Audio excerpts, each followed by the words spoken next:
the beginning of the year, we're working on this project with the GT-R Nismo. And now it's all down to this lap. So you can imagine the tension was really, really big. And you could see I was just checking with my left hand that the car is in R mode and all the settings are correct. And here I start to go and the time starts right here at this point. So this I take in second gear and you can see a little bit oversteer in the exit. The tire is not 100% warm yet. And come down to this really difficult section, the Hudson-Bach section. And this is really fast here, up in fifth gear. You can see the gears here and then down to third for this section. And the car is really, really grippy here, and I can take a lot of speed, as well as I can cut the curb here on the inside very, very good, and you can see how stable the car really is. And this is something we work very hard on, actually. As well as here, completely over the curb, the car keeps really stable on the ground with the wheels attached. And now it gets really fast. We come up to fifth gear, approaching the famous Flugplatz. And the car is really, really stable here. You can see it's not taking off much and the speed's really high. And we take it in fifth gear. Usually in the GT-R this is taken in fourth gear, but with the GT-R Nismo now, with the high level of downforce, we can actually take it in fifth. And now here we come up to 285 km/h over that famous Schwedenkreuz, down to fifth for this left-hander. Really, really, really fast and one of the most dangerous areas. And then here it's a bit better, a little bit time to breathe for that right-hander. And then again, a lot of stress here down to the Fuchsröhre, which is crazy, crazy fast. You can see again we go up to fifth and then to sixth. And this left-hander, so compression, I take completely flat. And this was really the forces that were here on crazy. You can see my hand going down. And then I was a bit confused here, and then I was a bit too fast here in here. And I went too much to the left here, as you can maybe see, and I didn't really get that corner here very good, which was a bit disappointing. And then I hit the curb here on the exit, which is actually not on purpose. That was actually, we personally take split times here. This is the first sector for me personally, and it was already faster than we've done before, so I was actually on a good time. I knew that, but I knew exactly, we're only 2 minutes in now, that there's still a long way to go.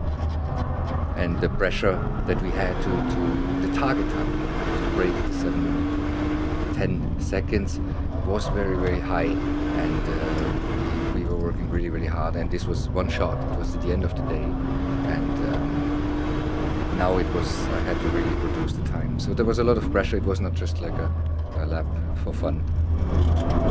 This is the slowest part of the track. Second gear, you can see the traction is fantastic. We can hear second gear immediately flat out with 600 horsepower.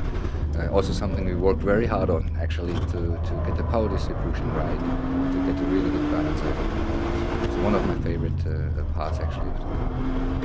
We're up now, we come approaching the Bergwerk, now coming to the left-hander, and Niki Lauda has been accident, the left-hand king.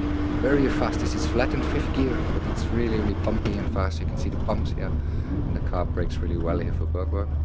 And here I'm really early on the throttle, really important for lap time here. Come to the second spin time here, 3:14.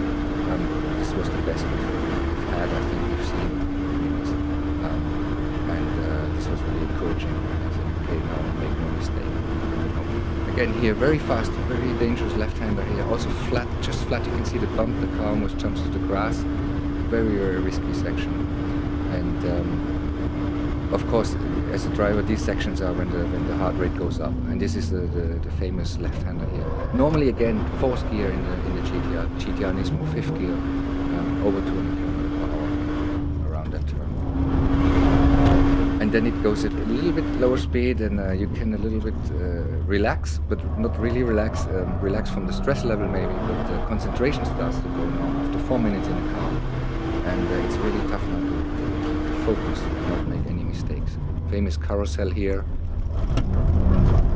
I take it in third gear, second gear is an option. The car is more calm in third. Coming up here, and this left-hand king is very difficult to drive because it's either a lift or short brake, very complicated, but I hit it quite well. Up to the highest point of the track here in fourth gear, the Hohe 8. And this is actually now my favorite section, starting off the track. fourth gear, the famous Nürburgring coming here. The car handles extremely well with this downforce we have. Here over the curbs here, shortcut here with the Nurburgring. You can see how it's jumping, but it keeps it on the road fantastically. And here the grip level is absolutely amazing as well. Now we're approaching the galleries here on the left. Again here I stay in third gear, and maybe you can hear I'm gonna hit the limiter. Up here it goes in, and this is better than shifting up for 10 meters and shifting down, more effective. Here I have to shift up to fourth and back to third, so everything's maxed out. And here again now I stay flat on the throttle down here, which is also something we had to work hard on to achieve that. It's fifth gear now here down, and it's very close on the curb, and then a really big jump here.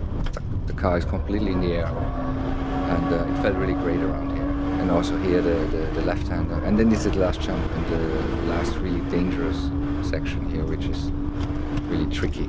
Here in fifth gear you see how narrow it is and how high the speed really is.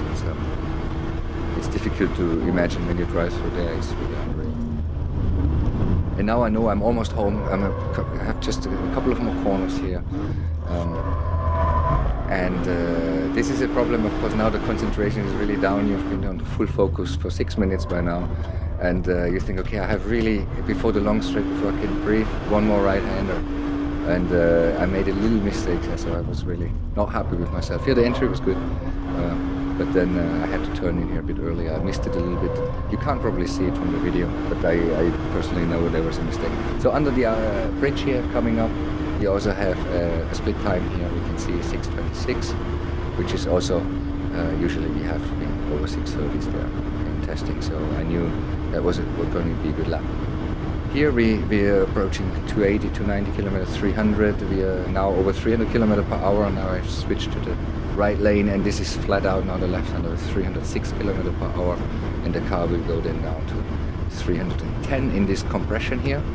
And stay in sixth, and it's a huge compression. You can see the head again moving down, and then I hit that very good. This is also difficult to drive, so I was lucky with that. And then here over the curb again, the car handles fantastic over bumps. And the last turn here, just make no mistake, just around the first here. And that was the time, and then I see it, and you can see I'm really happy. All the pressure we had over all those months of hard work came out, and I was really pleased to be able to do this lap time.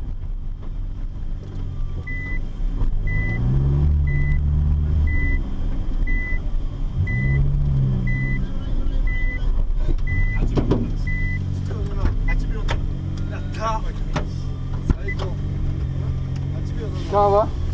Kawa終わり? 終わり、はい。